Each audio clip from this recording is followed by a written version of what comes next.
What's going on YouTube? It's Brazen back here with another video for you guys. If you guys are enjoying the content, if you guys want to hit a like down below, subscribe if you guys are new here, and leave a comment letting me know you subscribe so I can welcome you to the family. And that being said, cue intro.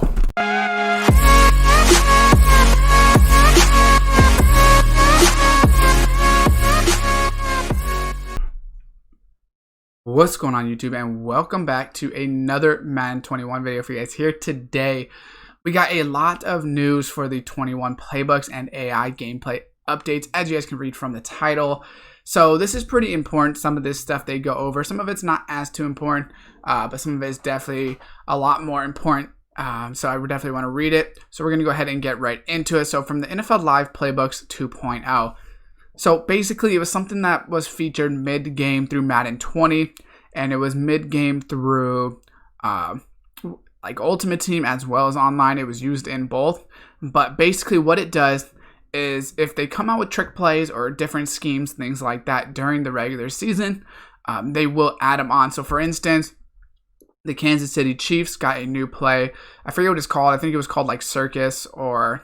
I don't know what it was called, but basically the route he ran in the Super Bowl. So basically they're going to add plays like that. For instance, if Philly Special was ran, in the Super Bowl as well, they would add that. Or if they just have a completely new system, right? So for instance, the playbooks, they talk about it with the Patriots and things like that. They have Cam Newton instead of Tom Brady. So they were able to incorporate plays into the live playbook to account for his unique skill set.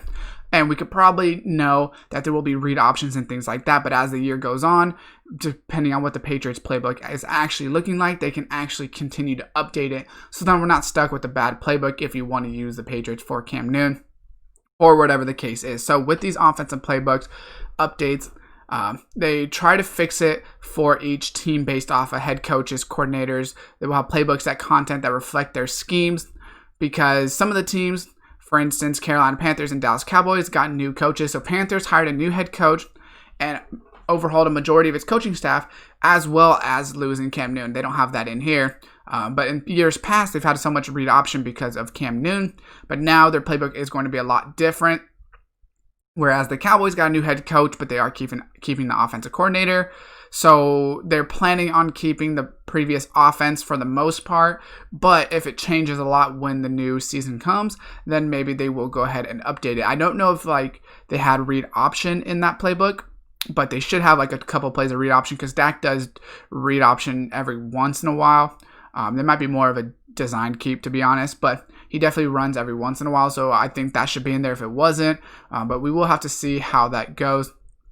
Here is some examples of the new plays in this game. So curl combo, that is the same. Inside zone's the same, but the red zone HB scissors is a new play. It has a right side. You can see there is the dig concept, the in route, and then the deep in route.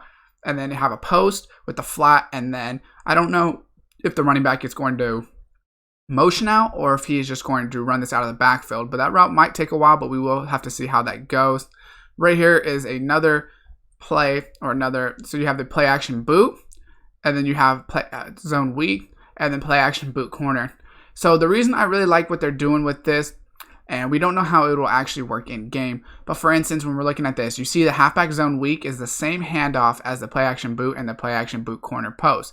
The reason this is important is because let's say you run the zone weak once, then you run the play action boot, and then you go ahead and run the boot corner to throw them off with the double move and get the guy across the field for the touchdown, or whatever the case is, right? So they all look the same, but there's different wrinkles, and that's usually how NFL offenses work. A lot of times they make it look similar with just different wrinkles to throw off the defense.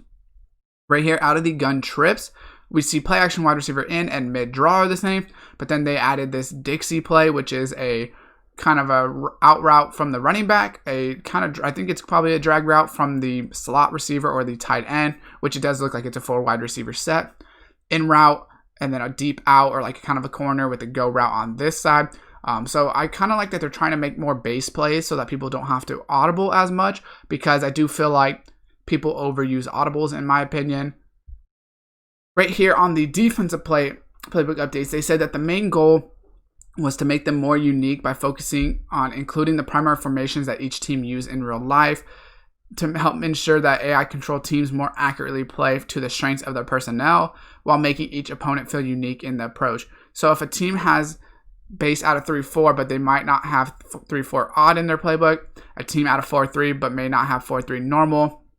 Basically, the reason they're doing this is that way there's more meaningful choices when you're choosing a defensive playbook, so not too many of them will be similar, hopefully.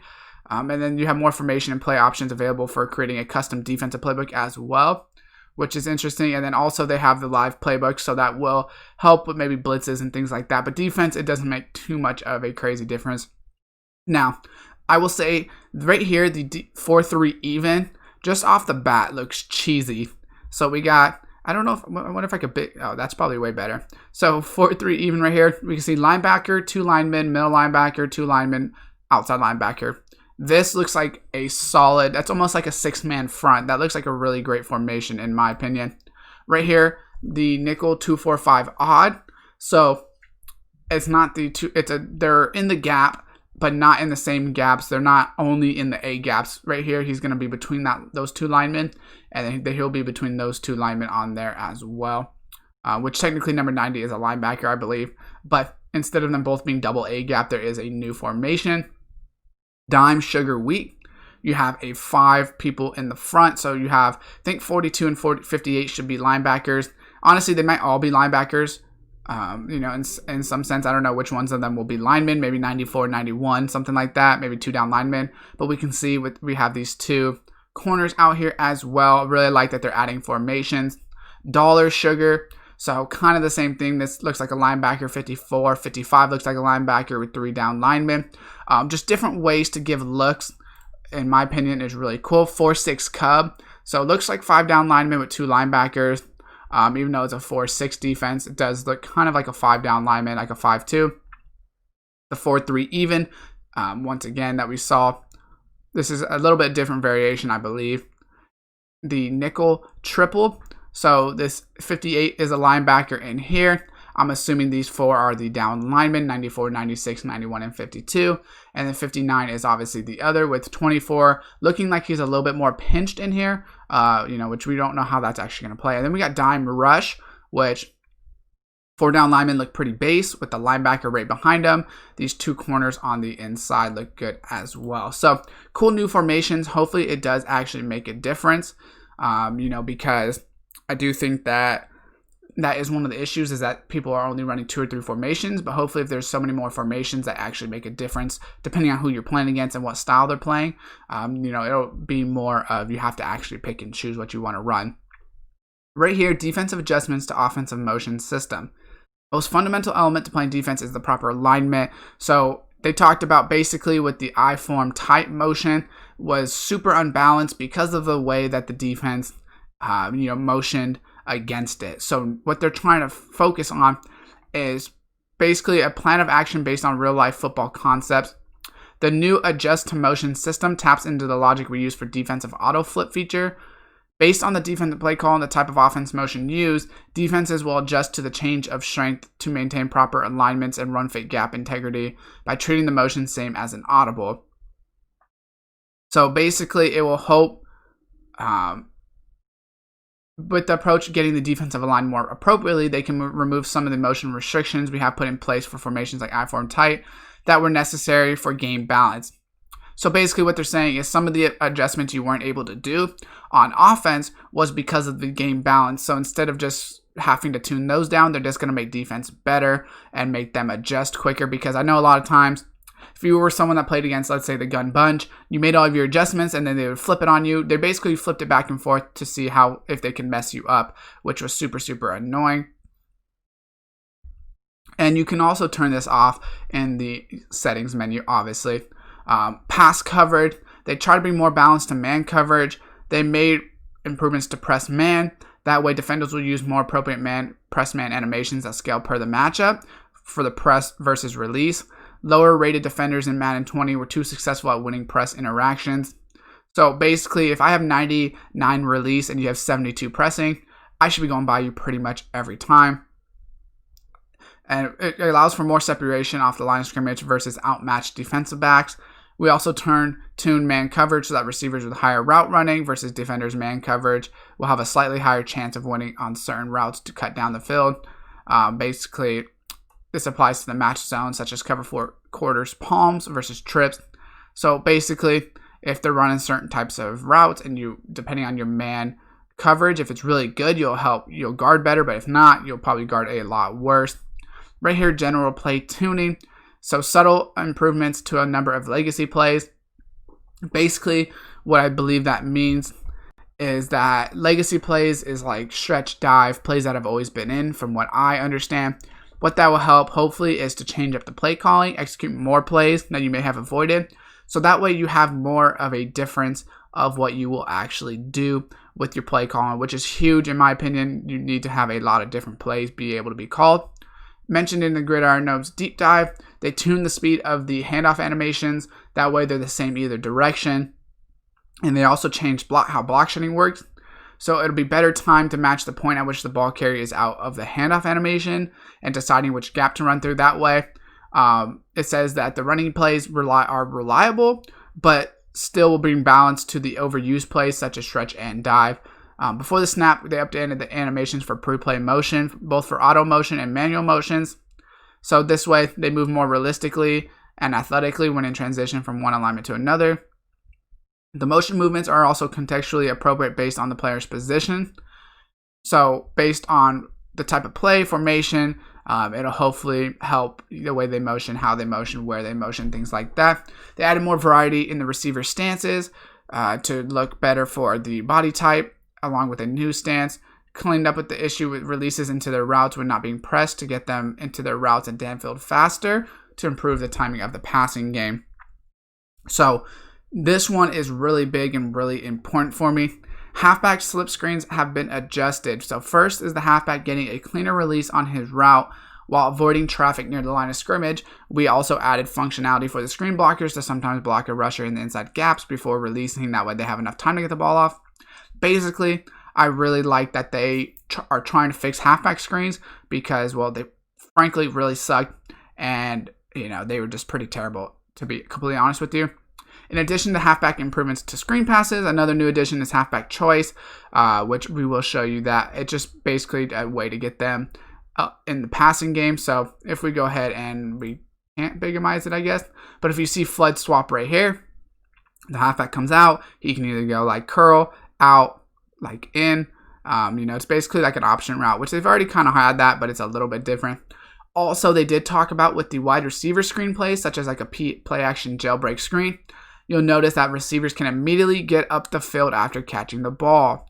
Now the QBs can get the ball much quicker as you can immediately abort any play action fake at any time by pressing the receiver icon to throw.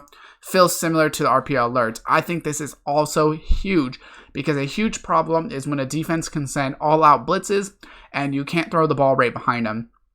If they only have a corner out and you have two wide receivers on that side and they're sending an all out blitz, let's say they have a safety that's guarding the slot, but he's 10 yards off.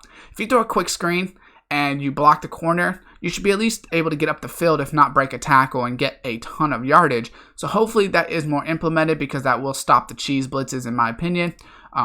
Because the less times they can cheese blitz, or at least if they do it, you can throw it right behind them, which I think is super important. Also, they are continuing to help polish the RPOs, which I think the RPOs were a little cheesy in some formations, but overall, I think it was on a good route. I do think, obviously it could be improved, but I definitely like where RPOs are at least headed. So AI play calling, clock management, this I don't care about too much, but they do say that they're going to try to make the play calling mix up a little bit more, diverse set of pass concepts, less predictable. That way, the read progressions make more sense. If there's really no one open, they'll try to go to, their best receiver often. They'll try to anticipate receivers coming open and throw the ball before they cut. And then they'll be more intelligent on RPOs as well. Hopefully, I do like that just for solo challenges and franchise. Because what happens a lot of times is they run the same play and it's too easy to stop. And there'll be clock management. They'll be better at the end of half, end of game situations, making more better plays, which I definitely agree will help. Adaptive AI and AI quarterback updates. Once an NFL quarterback gets to the line of scrimmage and scans the defense, he has the option to audible a play he feels good versus the current defensive look.